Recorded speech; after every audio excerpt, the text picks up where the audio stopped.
Hey everyone, it's Suzanne. I'm back with another video, and this video is my Lowbuy Confessionals for February 2025. Before we get into it, let me show you what's on my nails. So what's currently on my nails is this beautiful polish from Cracked, and it is called Feed Me Treats. It's just a really pretty light pink that's got like a shimmer to it. Really pretty polish. Okay, so I am filming this March 5th. So February is officially over. So this is officially my thoughts on it.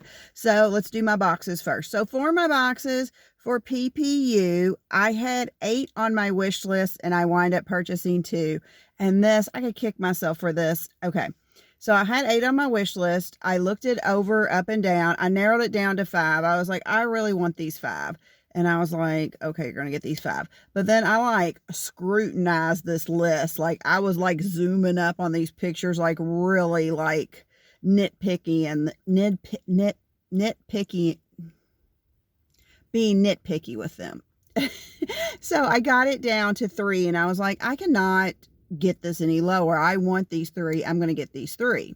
So polish pickup always opens on Friday. I always purchase on Friday. If I don't purchase on Friday, I've usually made it through the clear and I'm not going to purchase. The only time I've ever purchased after Friday is when I've had one on my wish list. And I think I've done this twice since I've been purchasing for PPU for years, where I've had one on my wish list and talked myself out of it. And then over the weekend, I've somehow saw more swatches or videos and I was like, oh, I really should go get that. So I'll go back and get it. But my initial purchase, if I don't do it on Friday, I do it as close to opening as possible because of the caps.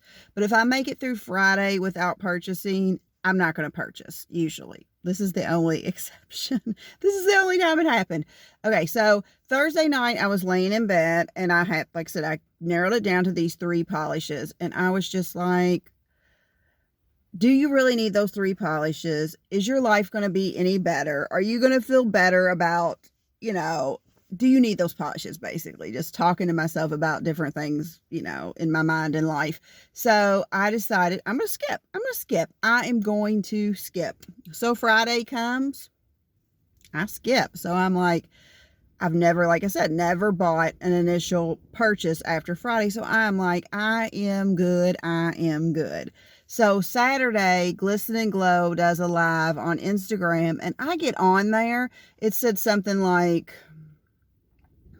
I can't remember the wording, but it was basically like her new releases that are getting ready to come out. So I was like, oh, I would love to see these. Yes, I'll be fine. Not thinking in my mind that she's going to show her polish pickup, even though it's currently running. Like, I don't know why I had such a dingus moment. But so I get on there, I watch her live, and that was one of the ones that was in my top 3 that I was going to purchase. And it was just so beautiful and stunning in her lives. I'm like, I'm going to kick myself if I don't get this. So after the live was over, because hers didn't have a cap, so I didn't need to rush, I was like, I'm going to go purchase it. Like I said, this is the first time I've ever purchased not on a Friday. So I go back. I have the 3 in the cart still. The other 2 were blue. The Glisten and Glow's a pink. The other 2 were blues. So I was like, you know what? Let's at least make this semi-useful, because just, you know, 20 minutes ago before her live, you weren't going to purchase it all. And let's only get one of the blues. So I narrowed it down. So I did only get 2. So I did save myself $13 plus tax and extra shipping, I guess, but I could have saved myself probably, you know, $30+ with tax and extra shipping. But, you know, you win some, you lose some. So I was okay with that, but that's what happened there.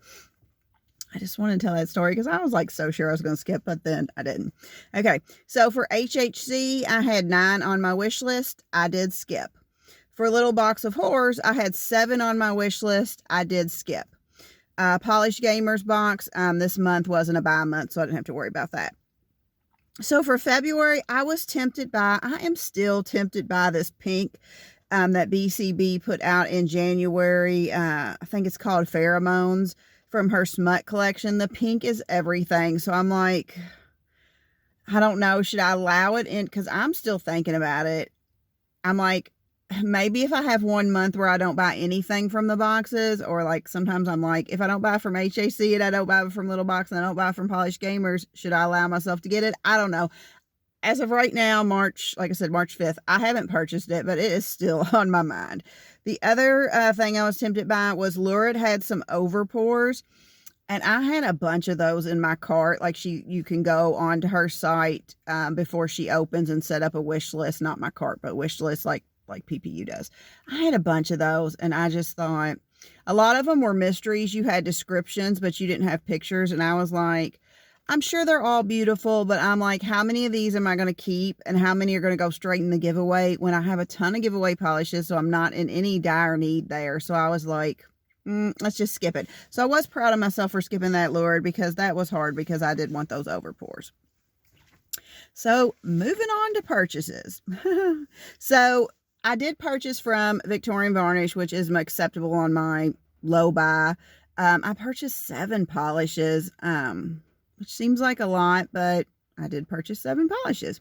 Then I purchased 2 polishes from a D-Stash. I don't remember what one of them was off the top of my head, but one of them was one I wanted from PPU for December, and I believe I skipped December PPU 2024. I could go back and look real fast if I can find it. Yes, I skipped December PPU, but there was this one polish I really, really wanted, but because of my no rule of not buying just one, I was able to skip the month. But I saw this on a D-Stash, and they had another polish I wanted, so that gave me 2 polishes, but she was selling it for $8, and just 2 months ago, I would have paid $13, and I think she had only swatched it and didn't care for it. So I thought that was worth picking up. And then, so that left me with, that was all the purchases I did. So 2 purchases, so 9 polishes the month of February, plus my 2 PPUs, so 11 polishes altogether. I do think I could do better, though, you know. I will say, just a spoiler for March, I didn't purchase Victorian Varnish's release, even though I was tempted. So y'all, I don't want to get too much into details about that, because I'll talk about that in March. So I am doing good there already. I know some of these videos might be super short, these confessionals, because if I don't have anything to talk about, I don't know, what to do. But my thoughts, I would love to have a month, several months, really. This is what I said in my notes. I would love to try to only buy from the boxes and from D-Stashes. I know that's kind of bad, but like, just with that one, I was getting ready to pay $13 for it, and I super did want it, and then I found it for $8, so it was hard to pass up. So I would love to only buy from the boxes and D-Stashes until summer. But if I purchase from those brands that I allowed myself to purchase to, I'm not going to kick myself or be mad about it. Those were the rules that I set up for myself, or the boundaries that I set up for myself. But like I said, if I keep thinking about this BCB. I'm trying to figure out a way I can incorporate it. Like this month, like I said, into March, I didn't purchase from Victorian Varnish, which there are times I don't purchase from her, but that is a brand that, as of right now, currently, I usually hit up every month when she does a release. So I'm like, could I get that BCB? I don't know. I keep thinking about it. It's such a pretty pink. I don't think I'm going to find it in any D-Stashes. Maybe years down the road, but I don't think currently I'm going to find it, because I just don't see anybody D-Stashing it. It is just so glowy, so beautiful. So I might have to, I don't know. I'm on the fence about what to do with that BCB. I don't have a clue about it, but I would like to try, like if I could have a month where I only purchase from the boxes and D-Stashes, I would be super happy with that month. But that's it. That's how I'm doing on my Lowbuy. Comment down below. Let me know what you're doing on your Lowbuy, or if you're doing a no-buy, that's freaking amazing. That is just, I couldn't even, like, I can't even get that into my mind. Like, could I do a Lowbuy? I mean, I know I could. Like, if I didn't have any money, obviously I'd have to, but I'm just like, that seems like no fun at all. But for me, it seems like no fun at all, because polish is my main hobby and main spending money situation. But comment down below how you're doing on your Lowbuy, because I'd love to know what everyone is doing, how you all are hanging in there, if you're surviving, if you're finding it easy, if you're finding it difficult. I will say it hasn't been as hard as I thought it would be, that I'm able to say no to a lot more than I really thought I could. But I guess that's it. I hope everyone has a great day. If you like these type of videos, please consider subscribing to my channel. I do nail content all the time, and I also do monthly giveaways of nail polish to subscribers. I hope everyone has a great day. Remember, keep polishing. Bye.